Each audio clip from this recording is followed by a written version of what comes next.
for participating in the Q2 FY25 earnings call for Tata Communications. My name is Sudeshna Patnaik and I'll be your host for the call. We are joined today by our MD and CEO, Mr. Amur Lakshminarayanan, our CFO, Mr. Kabir Ahmed Shakir, and our Head of Investor Relations, Mr. Rajiv Sharma. The results for the quarter ended 30th September 2024 have been announced today, and the quarterly data pack is available on our website. We will begin today's call with opening remarks from Lakshmi on the business performance and outlook, followed by Kabir on the company's financial performance. All participant lines will be muted for the duration of the call. There will be an opportunity for you to ask questions after the management remarks. Some of the statements made in today's call may be forward-looking in nature and are subject to risks and uncertainties. The company does not undertake to update these forward-looking statements publicly. With that, I would like to invite Lakshmi to share his views. Thank you, and over to you, Lakshmi. Thank you, Sudeshna. Welcome to the Q2 FY25 earnings call. I'm very pleased to share that this quarter we have delivered a good revenue growth driven by our digital portfolio. Our consolidated revenues grew 18.4% year-on-year and 2.4% Q-on-Q. Data revenues were up 21% year-on-year and 3% Q-on-Q. Digital revenues grew 52.4% year-on-year and 3.6% Q-on-Q. Core connectivity growth is muted at 3% year-on-year and accounts for 54% of our data revenues this quarter. Digital services account for the rest, 46%. Our EBITDA margins came in at 19.4% and our PAT grew by 3% year-on-year and came in at 227 crores. Muted growth in core connectivity combined with the expenses due to Red Sea and other cable cut related costs dragged our margins this quarter. That said, Red Sea cable is largely repaired and starting Q3, the revenue drag due to these cuts will be behind us. Consolidated EBITDA improved 10% year-on-year, however, was down marginally by 0.6% Q-on-Q. Our net debt to EBITDA ratio stands at 2.37. I would like to apprise you of the progress we are making on the asset monetization side. We have submitted for shareholder approval the sale of the land parcel in Ambattur, Chennai. This is in line with our strategy to enhance shareholder value by unlocking non-core assets. On the order book and funnel side, our funnel continues to be robust.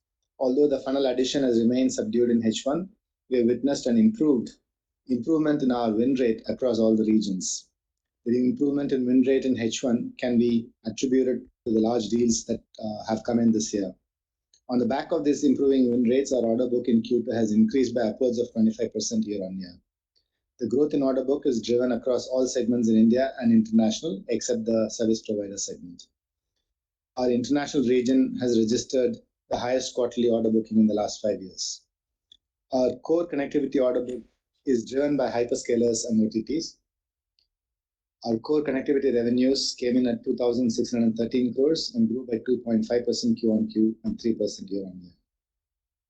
India's data center industry is rapidly expanding, and we continue to be the market leaders in data center to data center connectivity space. We have signed major deals with hyperscalers for multi-year network build and capacity upgrade. For instance, for one particular hyperscaler, we are building the long-haul dedicated network connecting the data centers across different states. The deal is large and complex, and its scale of operation in terms of the size, with a multi-million-dollar TCV. Spread over a period of 10 years, the revenue for this deal will start coming from FY26. We continue to expand our fiber network infrastructure in the country.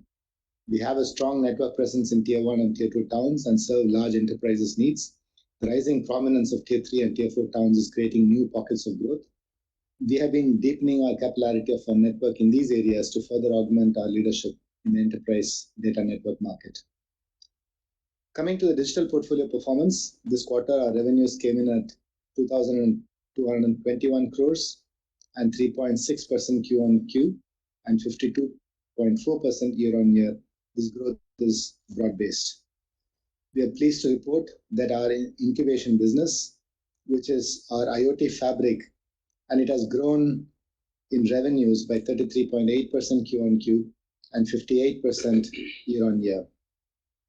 The key highlight has been Move platform, which benefited from robust usage growth coming from the addition of new vehicles.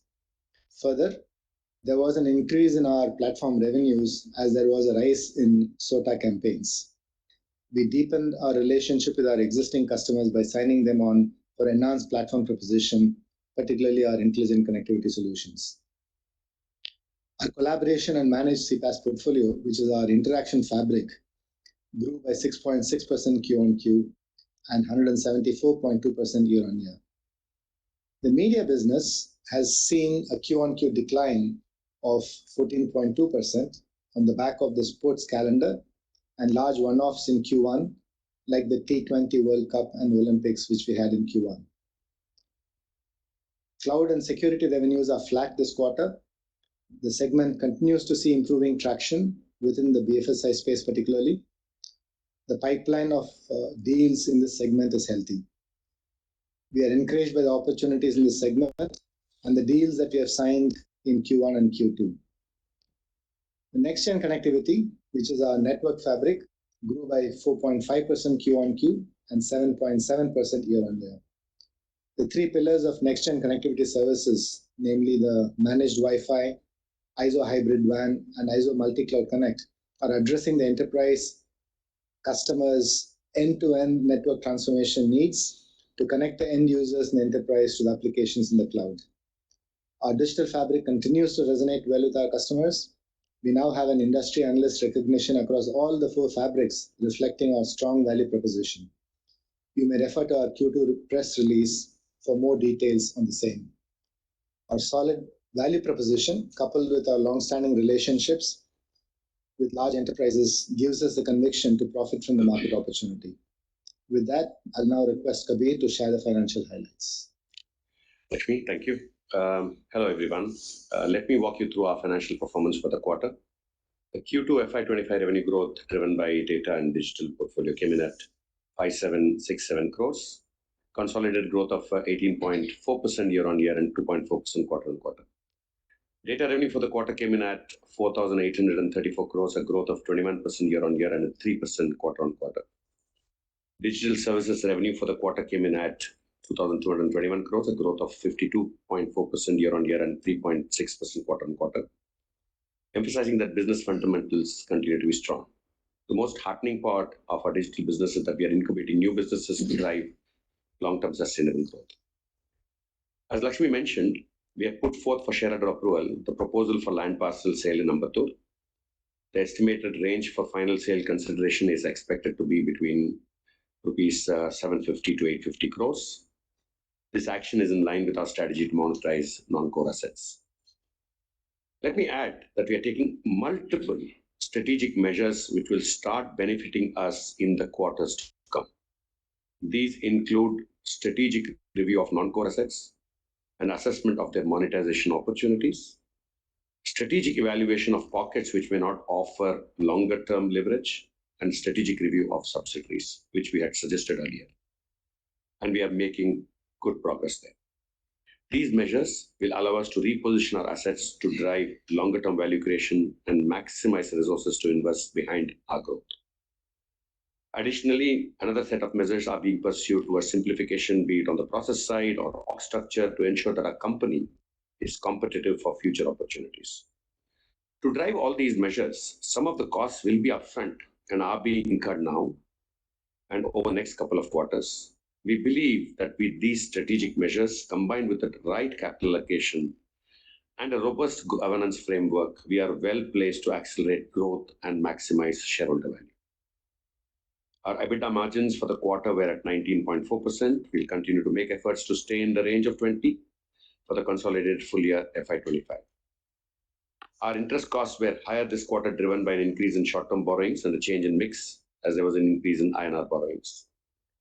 On the tax component, there are two highlights. First, there was a one-off tax payout of 113 crores as we accelerate our process of streamlining and aligning various entities in various geographies to enable longer-term beneficial outcomes. The second being we assessed the certainty of utilizing the past capital losses and recognized a deferred tax asset of 84 crores for the quarter, and the period ended September 30th, 2024. Our PAT was up by 3% year-on-year. FCF for the quarter was negative 194 crores, significantly better than the previous quarter, and the drag was primarily driven by an increase in working capital. Working capital was higher on account of dividends payout in July. Net debt for the quarter stood at INR 10,483 crores, and net debt to EBITDA is at 2.37x. With our land monetization stated above, we see our leverage ratios improving meaningfully over the next couple of quarters. Cash capex for the quarter stood at 447 crores. ROCE came in at 16.4, a decline of 110 basis points quarter on quarter. As of this quarter, the full impact of Kalera has been baked in. Moving to subsidiaries, TCTS revenues declined by 26.4% year-on-year. EBITDA margins came in at 12%, and EBITDA improved by 36.3% quarter on quarter. Our payment business reported a healthy double-digit EBITDA margin of 11.2% this quarter. As you already know, the business is completely on the franchisee model now. Let me now ask Sudeshna to open the forum for Q&A. Thanks, Kabir. We'll wait for a minute for the question queue to assemble. Interested participants may click on raise hand icon at the bottom of the pane on WebEx application to join the Q&A.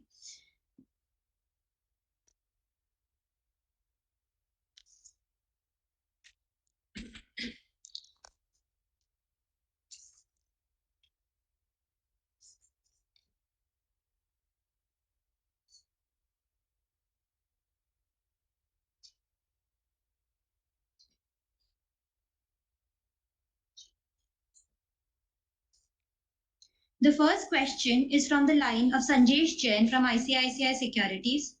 Sanjesh, you have been requested to unmute yourself. Please proceed with your question.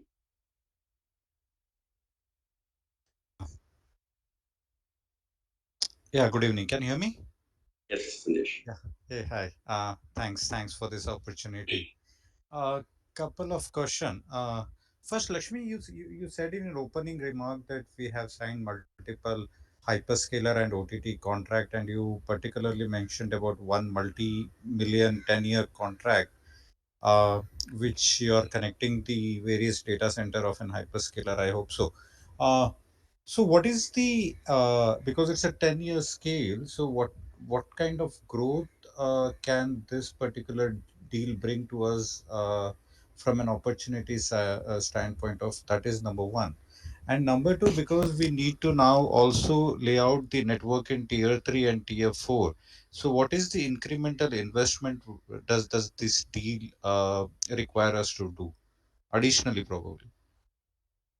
Yeah, Sanjesh, first of all, the hyperscaler deal, these kind of build we have been doing for some time for many hyperscalers. As I said, some of these were paused because they had built capacity post-COVID. They all spent money on the back of increasing traffic after the COVID. And then there was a period of utilization of that capacity.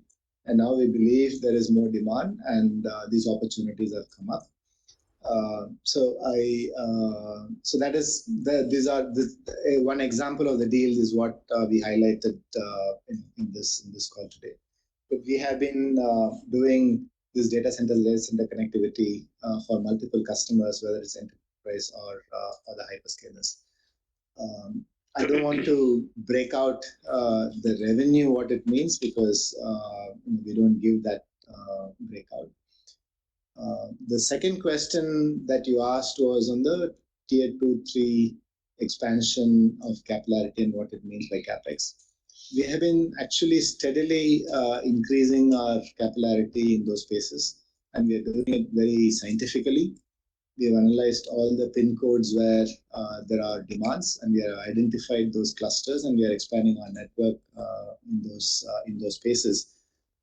So this is not a big one-time exercise. We have been steadily doing it over the past 4 years, and we will continue to do so in order to make sure that we can address the opportunities of enterprises moving to the tier 3, 4 cities in India. That's clear. That means the 300 $350 million of capex, what we speak, also includes the capex for laying out fiber in the tier 3 and tier 2, tier 4 city. That's right. That's right. That's what we have been doing. Yeah. Got it. Lakshmi, second question on the core connectivity. Even last quarter, we said that the Red Sea and the cable connect has hurt us. Is this completely behind us with the cable getting completely repaid and the 5-6% growth what we have been speaking that we should be back from the Q3 onwards? No, I don't want to comment immediately on the Q3, but to your first question, whether it is behind us, yes, it is behind us. I think the last of the cable cuts was repaired, and we will now look for how to start utilizing that capacity more meaningfully. Got it. But we are not seeing any issue from the demand side of the part or the higher pricing erosion. None of those issues which can otherwise hurt the revenue is visible, right? The demand side has been steady. So, just to remind you, we have been saying that the core connectivity as a business globally is a declining trend as a market, right? Correct. In that market, we had called out in our strategy that we will be in the low to mid single digit growth is what we said. But for various reasons, there was demand, and also by the fact that the customers trust us to deliver because these are all very critical um, connections to data centers across the globe. They value the kind of services that we provide. We have been able to garner more market share out of this and deliver a higher growth compared to the market.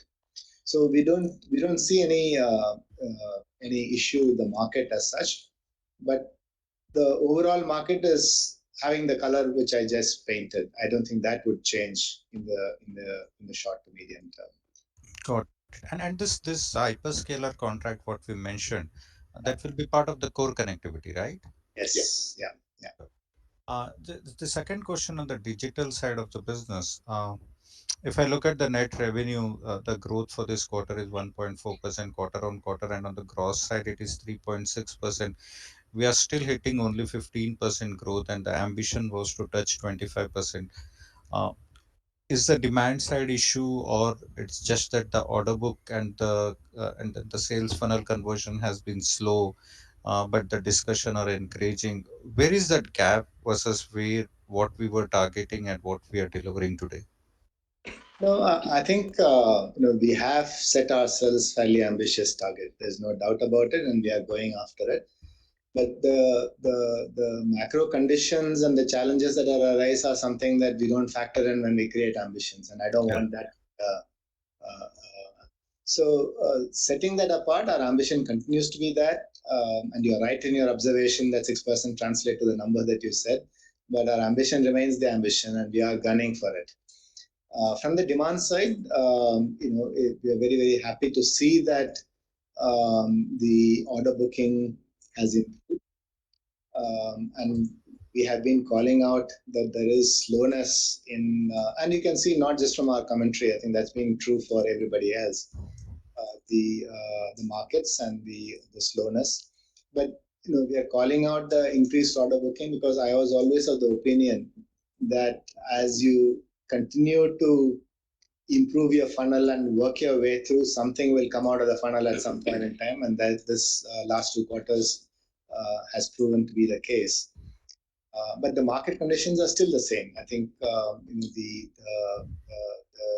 conversion or the decision making time has not improved in any significant way.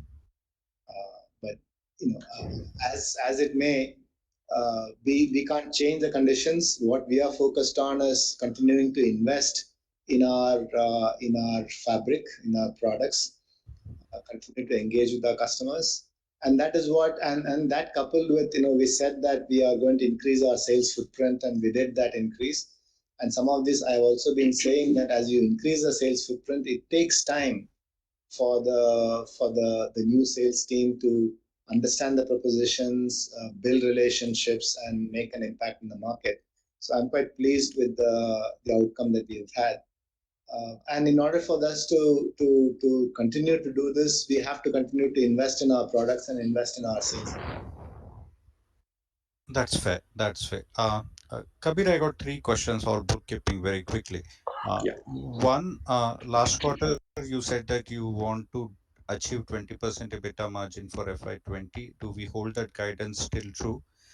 Second, is this the only land parcel which is put in asset held under sale, or there are more land parcel we can expect in say next 12 months time frame, and what is that amount we are looking at? Number three is on the working capital, a sharp increase of 13.5 billion in the first half. This is significantly different than what we have seen in last 4 years. So what has changed suddenly in the working capital side of it? Yeah, that's it. Thank you. Thanks, Sanjesh. Look, our ambition is still in the range of 20%. I said range of 20%. We will maintain that ambition of range of 20%. Yes, cable cuts. I mean, that's not the only reason, but if I were to filter out, there are multiple noises, within that, as you would have in any company in any quarter. Did have a dent, and we are a little bit impacted by that. But our ambition is still in the range of 20% for the full year. On your second question on land, it is a significant one, and it's a related party deal, so it needs, as per the regulations, to go to shareholder approval. So it's in the public domain. I've given you the value of it, although it is there in the shareholder notice as well. I've turned it out for easy reference for all of you. This quarter, we also had a small land parcel in Vikhroli that we sold. That is already recognized. As I told you guys about almost a year, 18 months ago, there was a real estate strategy that was approved by the board. Yeah. And the team is constantly working on cleaning all the title issues and all the hindrances that were actually coming in the way of monetization. Now, to go into specifics, we just got, after enough follow-up with the local government, we got the patta issued in our name, and unless until you have the patta issued in your name, you can't really get on with the sale process. Although we did the valuation, we did all of those work. So that's the reason why we are today in a stage we're able to do the monetization for Ambattur. In fact, STT is a current tenant there already, and it makes logical and strategic sense for them to become owner, and then that's where we are awaiting shareholder approval to consummate the transaction. We have a plan. I can't give you a number because all of those are mired with all of these complicated problems, and as and when we unwind each and every one of them and get it ready, we will go on.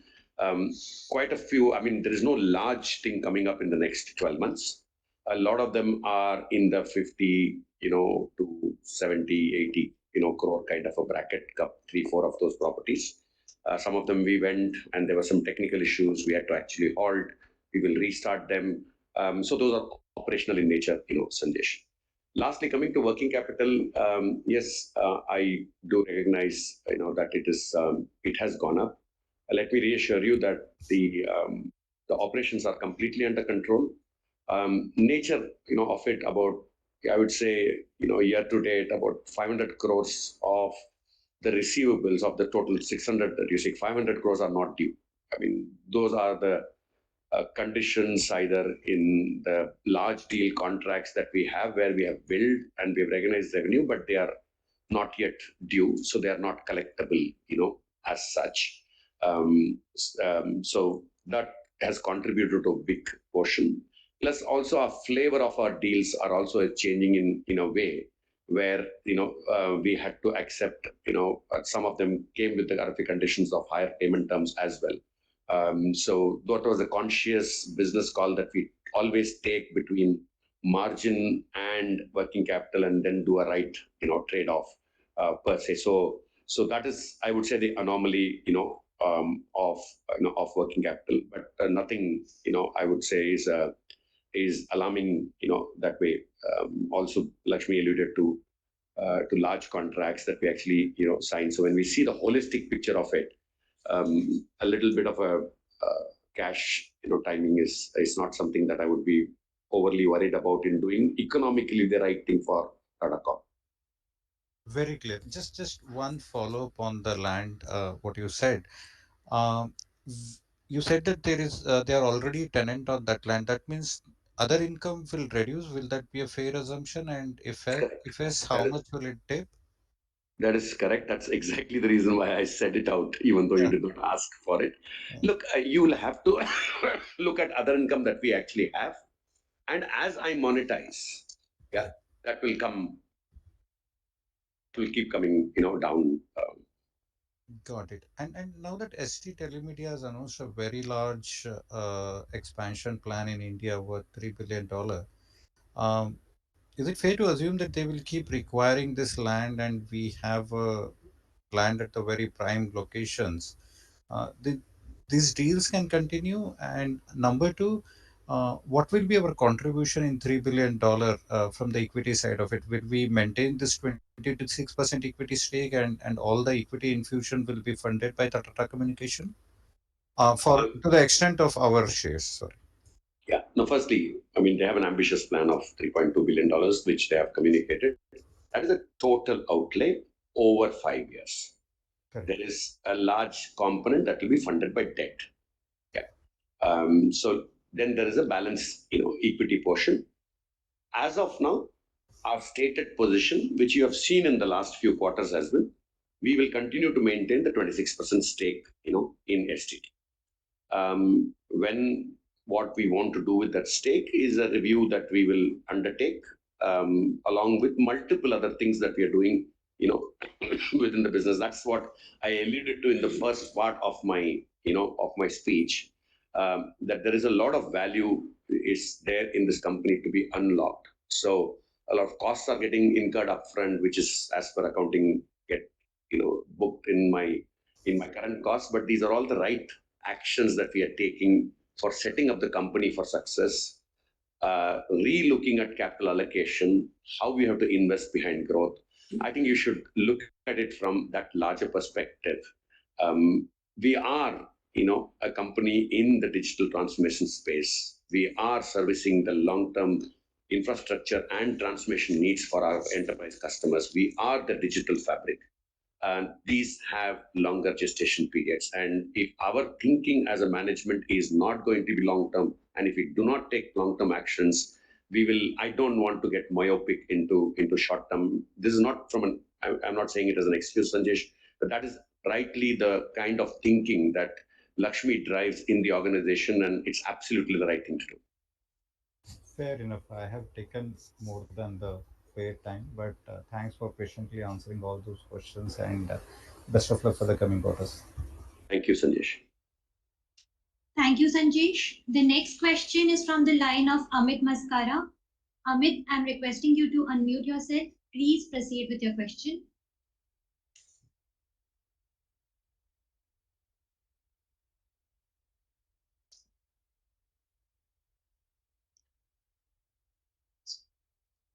Amit, your line is unmuted. Please proceed with your question.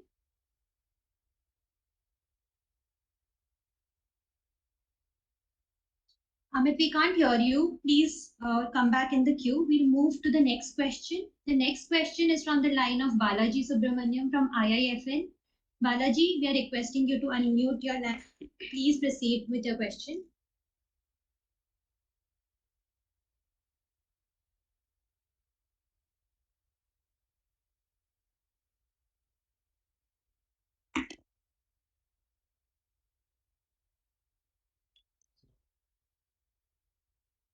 Balaji, please unmute your line and ask your question. Hello, am I audible? Yes, you are. Thank you. So, I had three questions.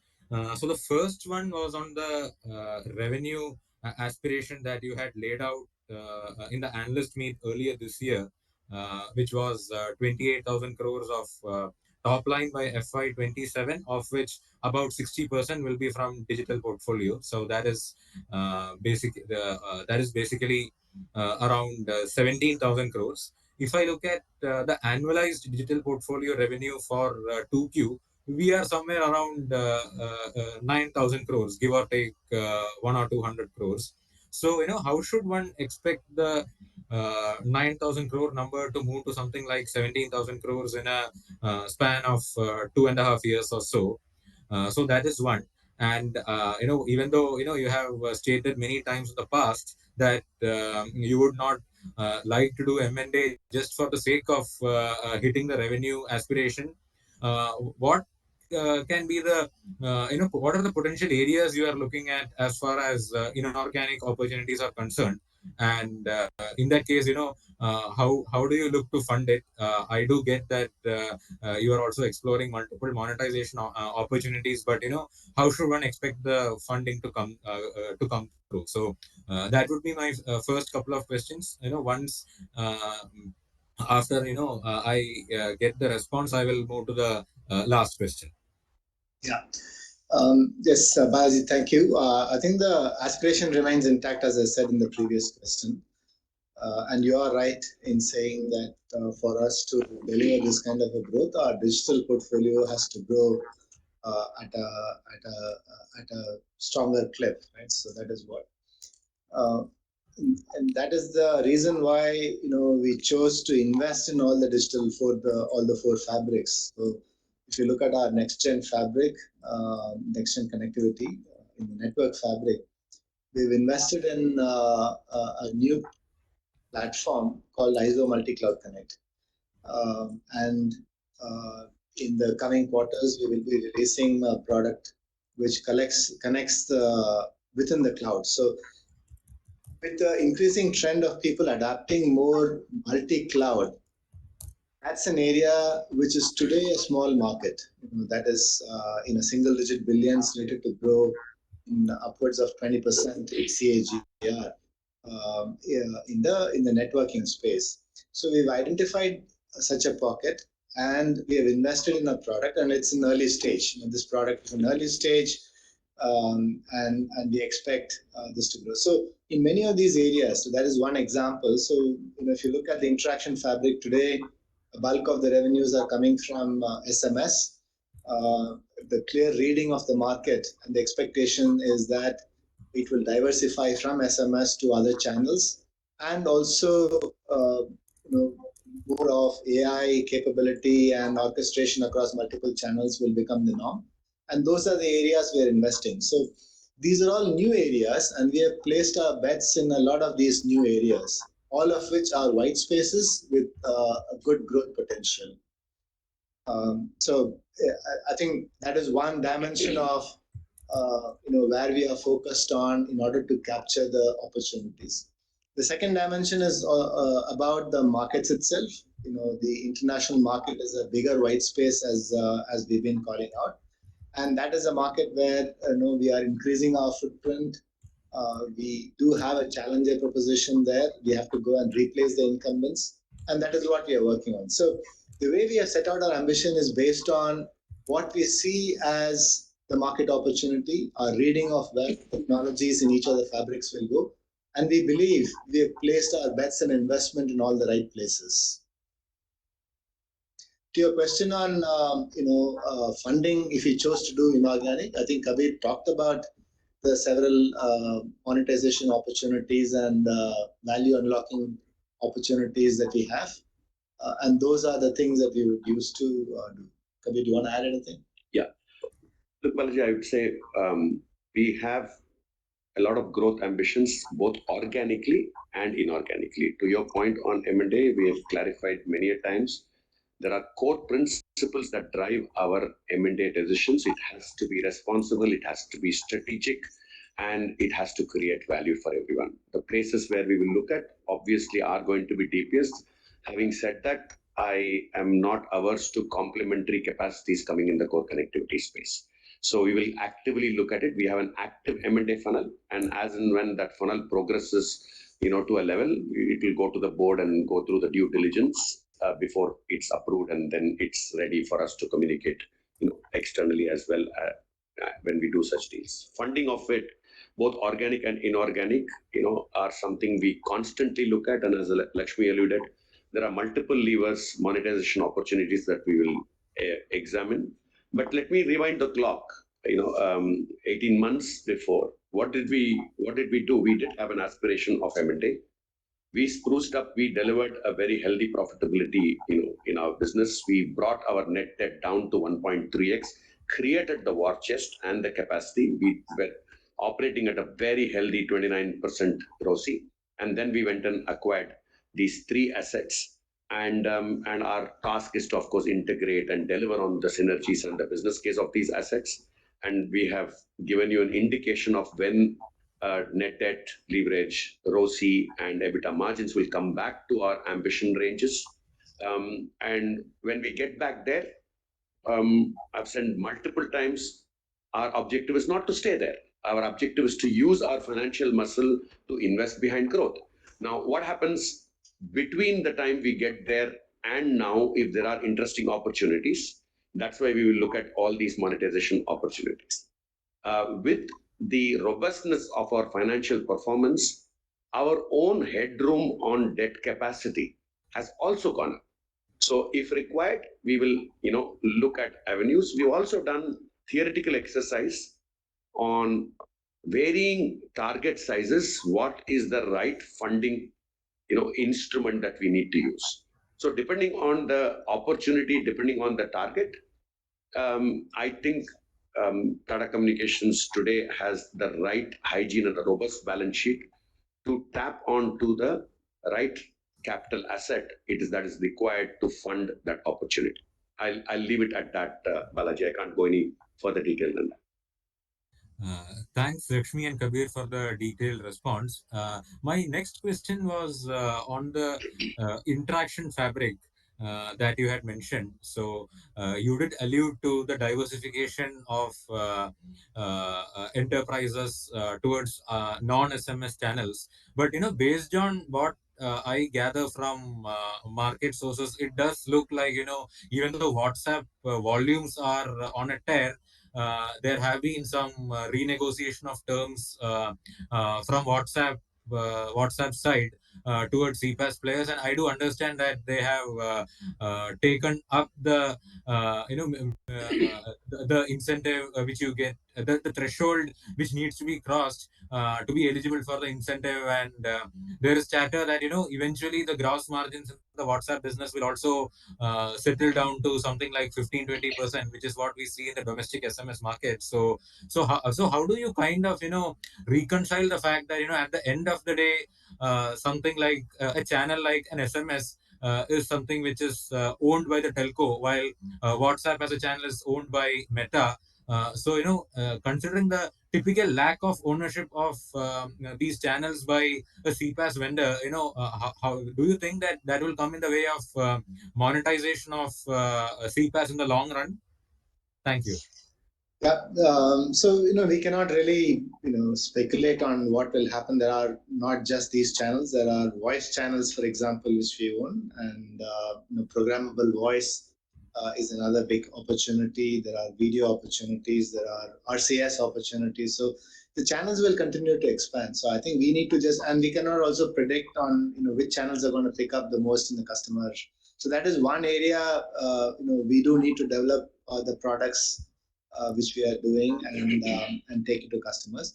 The second is, I think the customers also will settle on looking at what are the optimal channels to use, right, in terms of across these channels, which is where our ability to orchestrate across multiple channels, build out those orchestration layers, and bring AI to that will be crucial. So after all, finally, it'll be channels.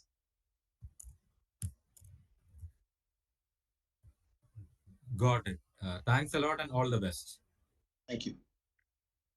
Thank you, Balaji. The next question is from the line of Vibhor Singhal from Nuvama. Vibhor, we have requested you to unmute yourself. Please proceed and ask your question. Hello. Hi. Yeah. Hi. Hello. Yeah. Hello. Hi. Thanks for taking my question. Lakshmi, a couple of questions from my side on the overall growth environment. As I think have been asked by the earlier participants, I think the growth in this quarter was kind of stable, but of course, there's a big gap between what our aspirations are and what we are delivering at this point of time. How is the uh, basically overall macro looking like, especially with respect to the second half of the year? We've seen a lot of IT services vendors talk about the interest rate cut having reinvigorated talks about discretionary spends. Is that also something that we are also hearing, and will that be applicable to us as well? But on the broader note, what is the kind of growth that we are, I mean, what is the kind of overall growth trajectory that we're looking at for the second half of this year? Yeah, but I don't want to comment on immediately the immediate quarters. I think we are very encouraged by the order bookings that we've had in the last 2 quarters. And the second data point that I have is that the time taken to convert these orders actually have been longer as well. Right. As I've been saying, as we put more in the funnel, at some point in time, it will come out, right? So our effort has been to see how do we put good quality of deals into the funnel, increase our engagement. And those are the things entirely under our control, and that is what we are focused on. To the question on macro, there are different readings of it. In terms of the geopolitical risks, that is even more heightened and in fact worsened. Yes, the interest rate cuts have been encouraging. So it's hard to read into some of these. And the second aspect, which I have been highlighting also, in the area of network, for example, the customers do not replace it just like that, because it's a fairly complex process that they have to go through, and there is an inertia for them to do. So there is a lot of work that we are having to do with the customers to switch from incumbents, and having done that, the time to realize some of these revenues are also longer. So yes, macro plays a role, in which case, if they build more applications and if they put more into the cloud, their existing network architecture and infrastructure begins to crack, and that is when they look to see whether they can look to transforming the network. So in a sense, that's a relationship between macro.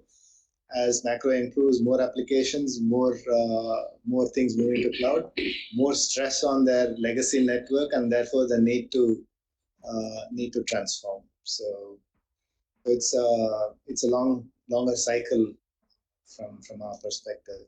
But the good thing is, we stay focused on, and the encouraging thing is also we have multiple fabrics, right? So if hopefully the discretionary spend goes up, our interaction fabric, I believe, will continue to stand to benefit from such a move. Right. Thanks for that very detailed answer. But if I were to marry the answer you just gave with the answer to Sandesh's question in the beginning, you mentioned that, of course, there's a macro factor, there's a market dynamics. When we build aspirations, we, of course, don't take market dynamics into account, and we go for the rest. So what exactly are the market triggers, or let's say drivers, that you are waiting for? So you had an interest rate cut. There is a talks of discretionary spend picking up. What exactly are we waiting for? I mean, what are those events, or what is that something which you believe is going to be is going to drive our revenue growth to our aspirational levels? No, as I said, we're not waiting for anything for happening. So, We are waiting for that, maybe. So if you look at each of the, I think I gave an elaborate answer as far as the network. So when do people undertake network transformation? Is particularly when they go to cloud, they see that their current network architecture is not able to cope. They become under cost pressure, and therefore they look to replace their traditional network with more internet-based architecture.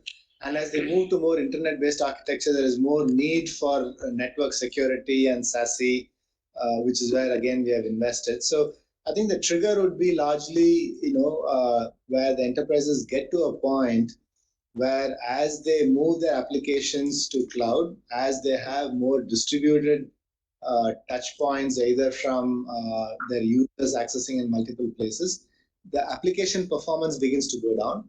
And as they go to use more internet, they get more worried about security, and therefore the network transformation, implementing network security related thing sort of accelerates. So that's a trigger point as far as that is concerned. So in the cloud and our security fabric, I've spoken to the security fabric. So the network security is one. The second is we are seeing a lot of opportunities on implementing a very state of the art SOC for customers, and that is what we announced a deal last quarter, for example. And there are multiple such opportunities where the threat landscape is increasing and people are wanting to implement. So in couple of these deals that we are implementing, it's a complex implementation, integrating over 20 different OEM technologies to deliver, and we are enabling it through threat intel from our network and bringing AI capabilities to that, right? So that is another trigger event for that portfolio. And of course, the cloud, we are strengthening our infrastructure as a service as well as the platform. We have, we expect us to announce some relaunch of these products in this coming year. And we are investing in AI cloud, which is in a very, very early stage. So these are some of the examples I can talk about for each of the fabric. There are clearly trigger points in each of the fabric which are driving, which we believe will drive the growth. Right. Sure. Got that, Lakshmi. So, I mean, okay, I'll probably just have a couple of more very specific questions. The media revenue saw a very sharp decline in this quarter. Yeah. Any specific reason for that? I'm sorry if you elaborated that already.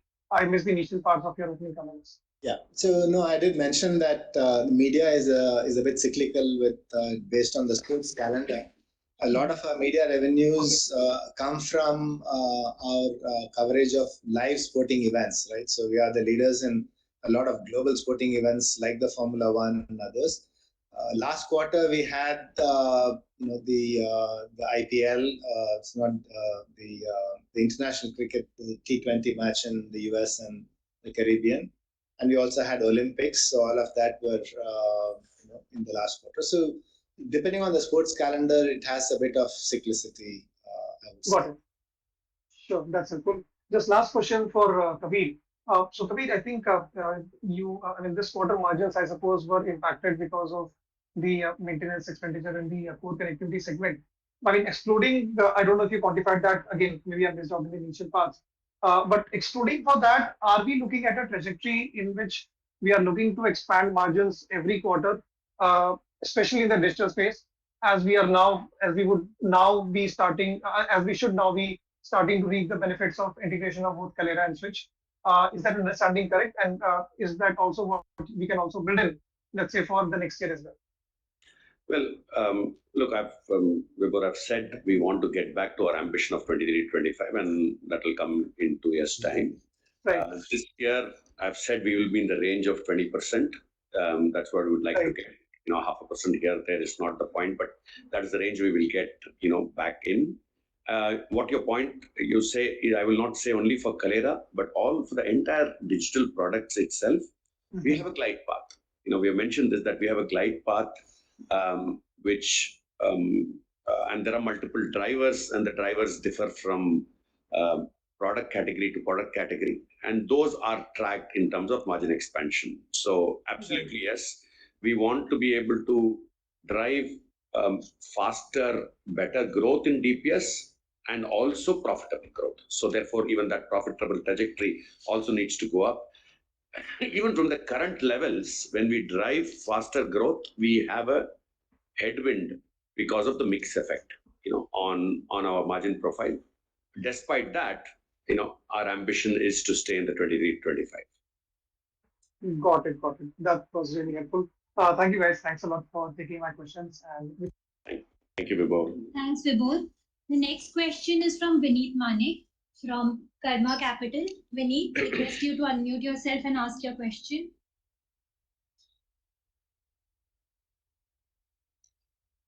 But just one question for Lakshmi. So, Lakshmi, not specifically on the numbers, but we have seen a good growth QoQ for this quarter, and with a lot of revenue coming back on our core connectivity and few of the good order book that we have seen growth for the last 2 quarters. So can we expect a better second half versus the first half revenues that we have seen, or any comments on that? So, Vinith, I sort of gave a color to some of these order books.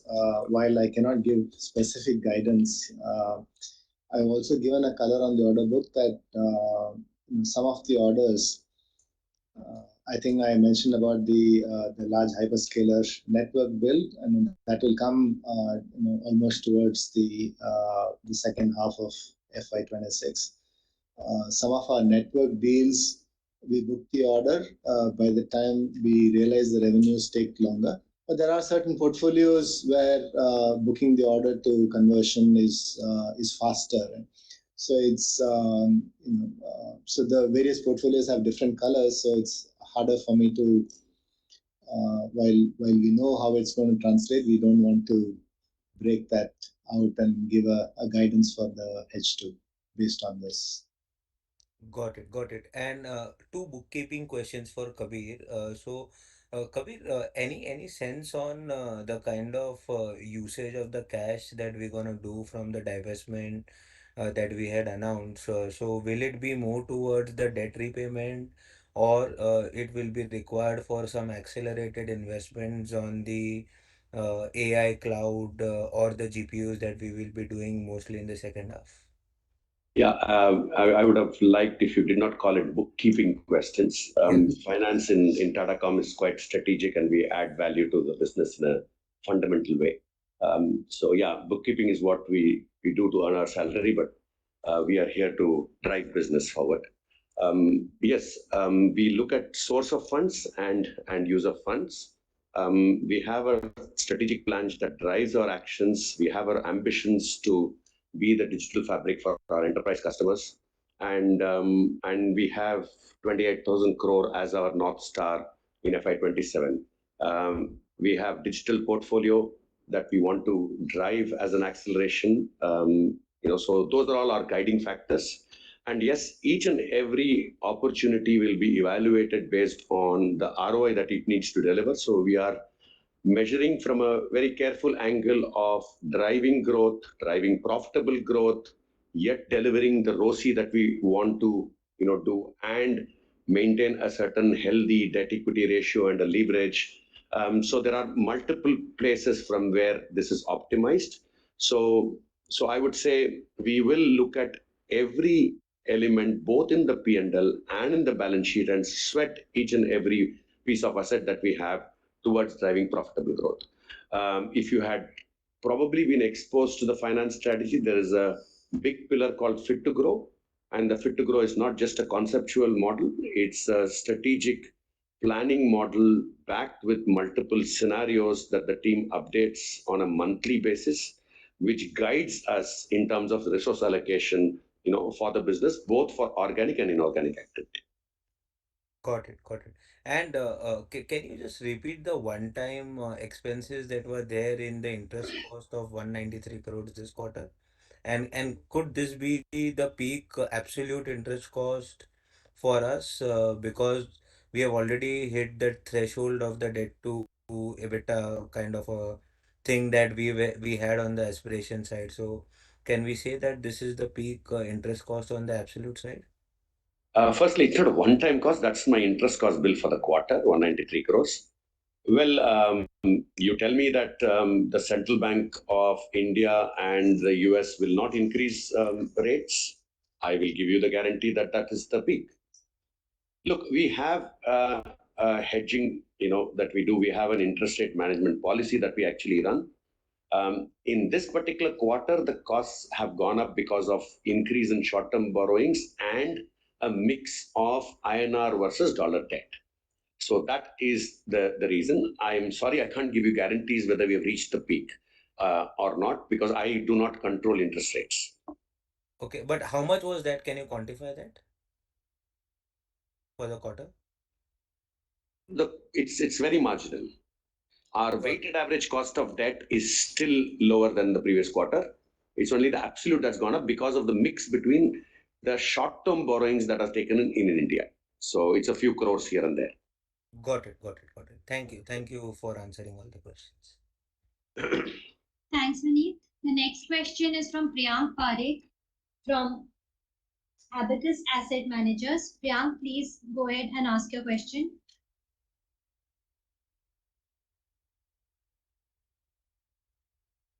Sir, am I audible? Yes, you are. Yeah, thank you.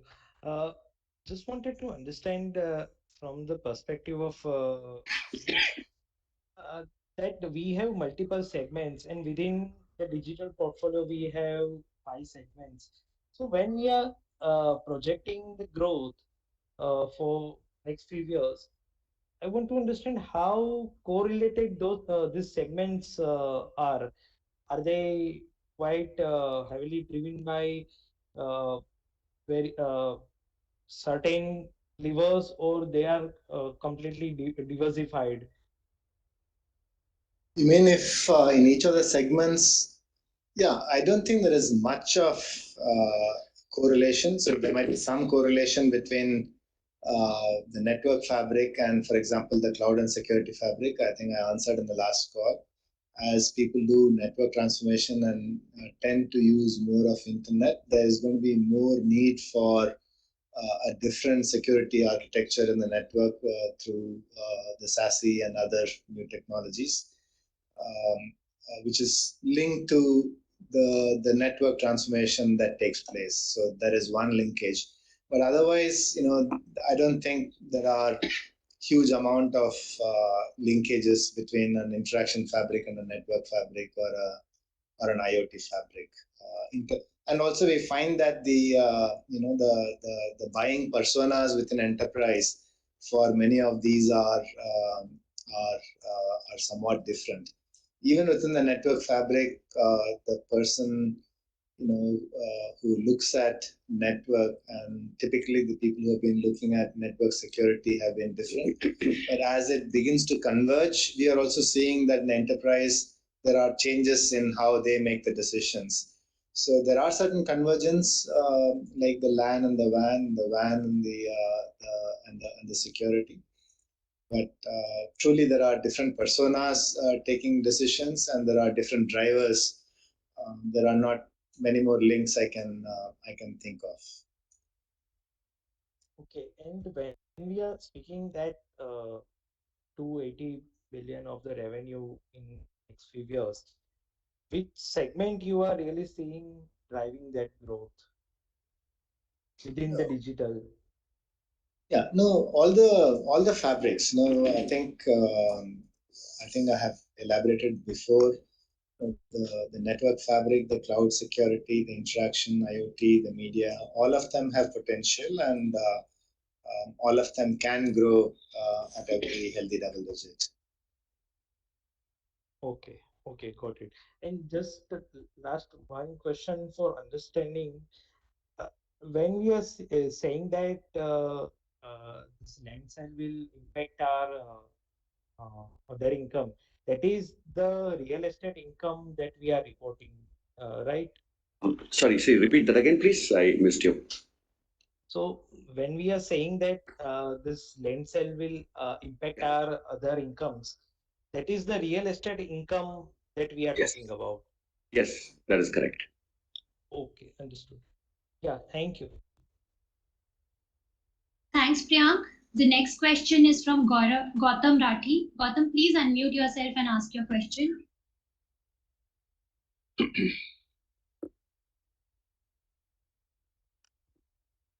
Gautam, please. Hello. Hi, this is Nishit. Can you hear me? Anisha. Hi, great. So, just a couple of questions.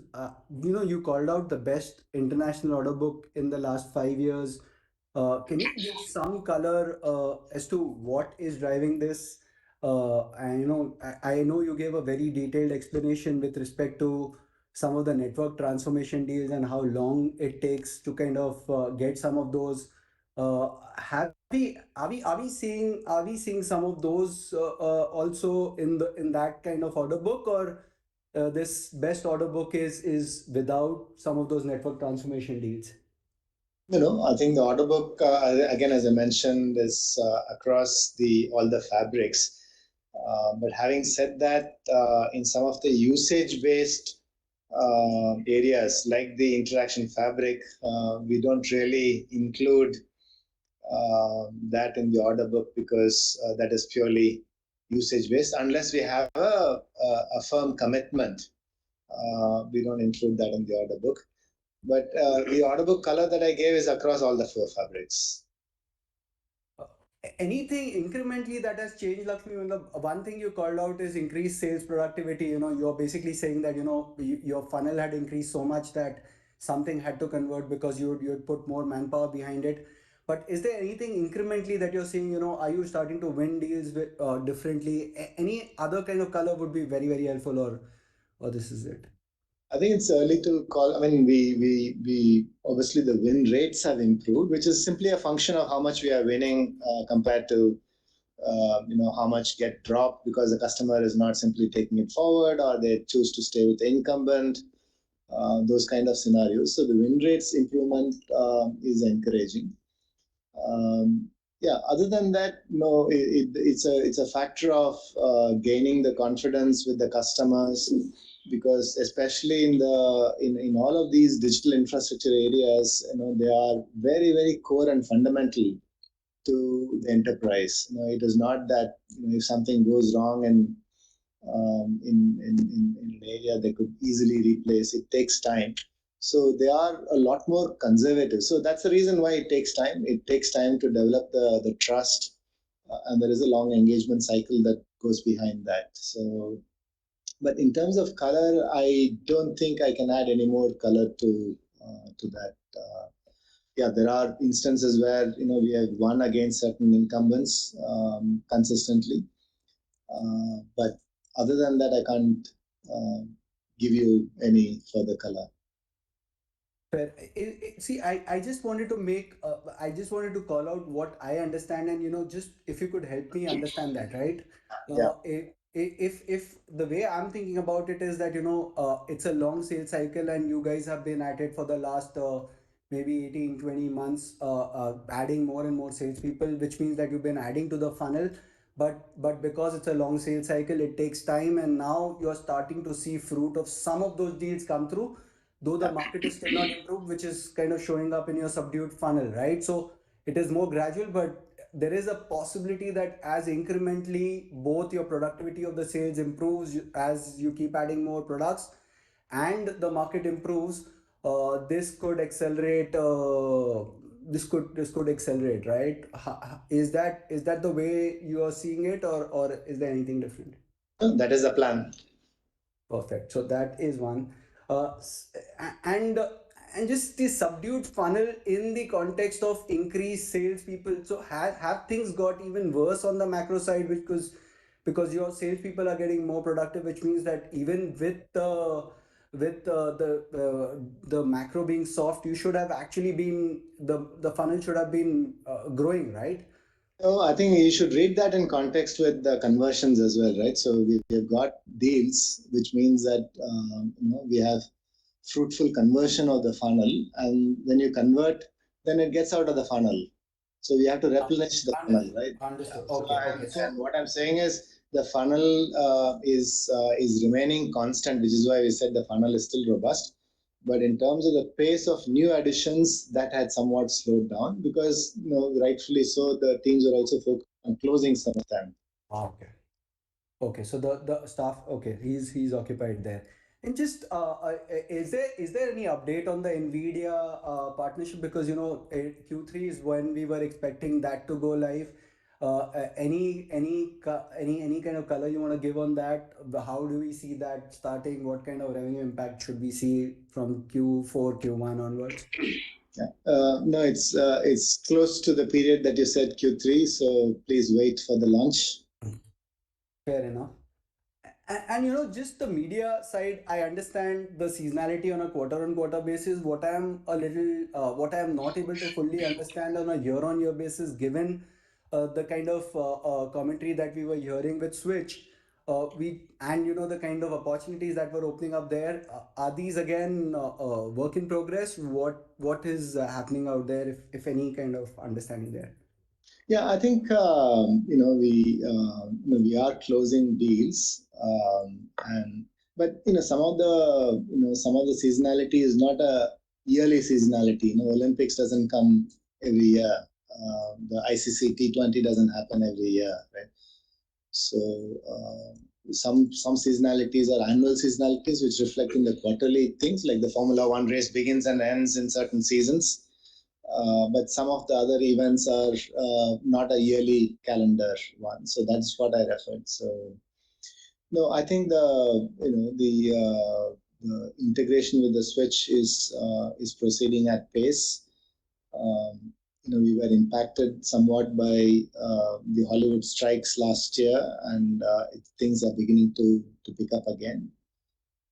So we are quite pleased with the revenue opportunities through the Switch integration, particularly on the production side, because it does expand our capability beyond just the transmission side that we were in before.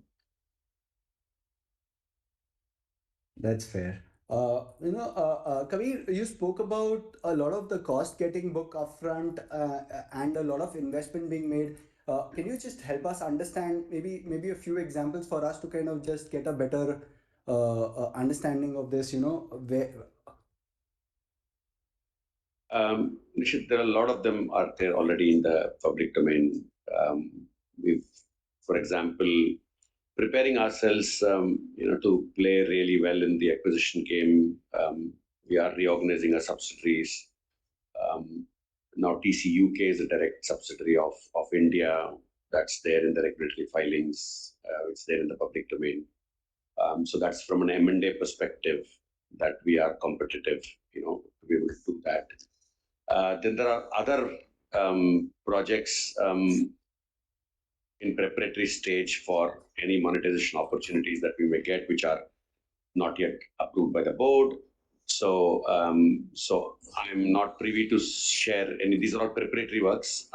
When it happens and when it reaches and when the board approves, then this will be the reason for public disclosure. Until then, I can only tell you that that as we are poised for growth, and a lot of you have asked the question on use of funds and how will we do it. So you've looked at all of them and say, how can we do that in a tax efficient and a least cost way? And our structure, if that was coming in the way, we are trying to simplify that structure. That's the best level of information I can provide. I can't go any more detail than that. That's very fair, Kabir. Kabir, the employee cost also, is this normal increment or the 50 crore increase quarter on quarter? Just can you help us understand? Is there anything out there that we need to understand? Did you add more? What was that? No.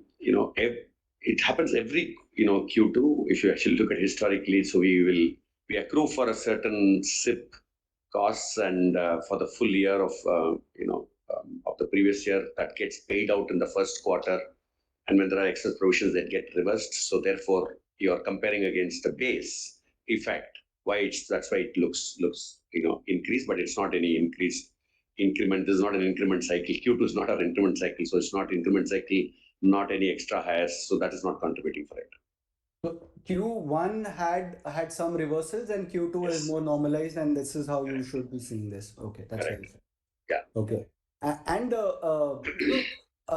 this 86 crore rupees which has been included in revenue, what exactly is it? Is it like debtors or provision made which has been reversed? Is that understanding right? No, it's not. Look, it's BAU for us. These are excess customer credits that we had, which would have otherwise given to customers on renewals and stuff like that, and negotiations turn up better. So it's normally a very, very BAU activity that happens every quarter, every year, because sometimes renewal happens and you go and close the discussions 2 months, 3 months later on, and so you obviously take a view that you may end up giving so much as a discount, but you get better than that. The reason why we've called out this time is because it's an aged, customer credit, which is greater than 5 years, and therefore, just as part of good governance, we said since it's an aged credit and not within the year, we've called that out. But otherwise, these are regular BAU stuff. Understood. And just one last thing on the working capital side, the inventory number seems to be very high. And also, is there any impact of Kalera in our working capital? Because it's a kind of business where you have to give advances upfront. Can you just call out help us understand the inventory and the Kalera impact? Inventory is a deal specific, Nishit.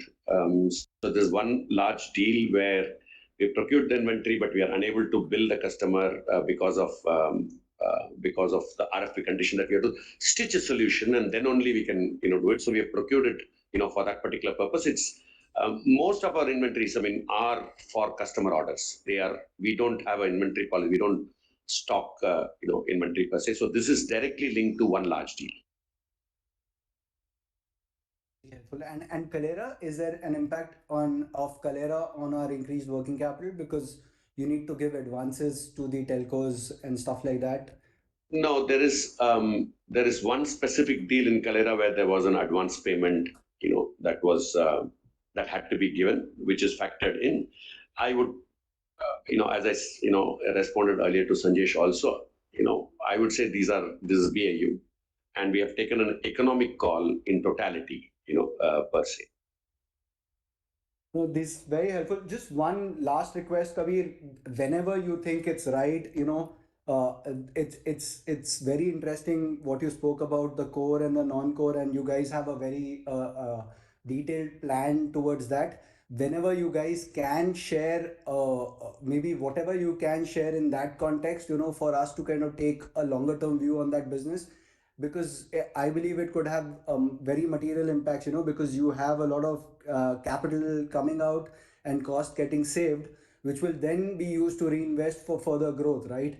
And if you could share that plan with us at any point of time, it'll be very, very helpful. It's a request from our side. You can consider whatever best you It's can. not about request. Sorry, Nishit. Let's not be irresponsible with that comment. We are a public listed company regulated by financial markets and SEBI. There are very clear laid out disclosure requirements. When proposals of this nature go to the board get approved, we are under obligation to report to the market. This is not a request, so please don't consider it. We as a management are obligated, and we will absolutely do everything in compliance with the law and to the strict levels of corporate governance. So don't even have an iota of doubt on that. No, I agree with that. I'm not saying what happens. I'm saying what is the way forward. What is strategic? What is not strategic? What kind of amounts are you looking at saving? That's what I'm And trying what to is the say, core? Nishit. The moment I say this is an asset that I want to dispose, I'm obligated to call it as asset held for sale, Understood. put it Understood. in my Understood. account. Got it. So Got it. until Got that it. review has happened, until the board has approved it, we cannot do it, and I can't be flippant with those remarks. Understood. Got it. Understood. Fair enough. Thanks a lot, Lakshmi and Kabir. Really helpful. Thank you, Nishit. We will take the last question, and this is from the line of Amit Maskara from Safira. Amit, please unmute yourself and ask your question.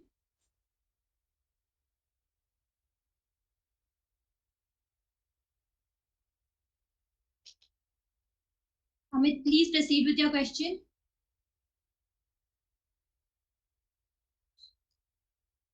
Amit, we still can't hear you. We'll request you to please reach out to the IR team and we'll help address your question.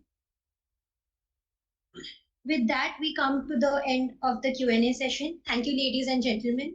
I will now request Lakshmi to please share his closing comments. Thank you all. I think it's been a good interaction. I think we covered a lot of ground. Very pleased with the quarter in terms of the growth, both in the top line and in the EBITDA and PAT.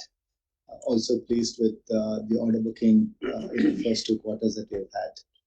We commit to stay focused on executing on our strategy. Thank you. Thank you, Lakshmi. This brings us to the end of the call. In case of any queries, please write to investor.relations@tatacommunications.com. Thank you for joining the call, and you may now disconnect your lines. Have a good evening.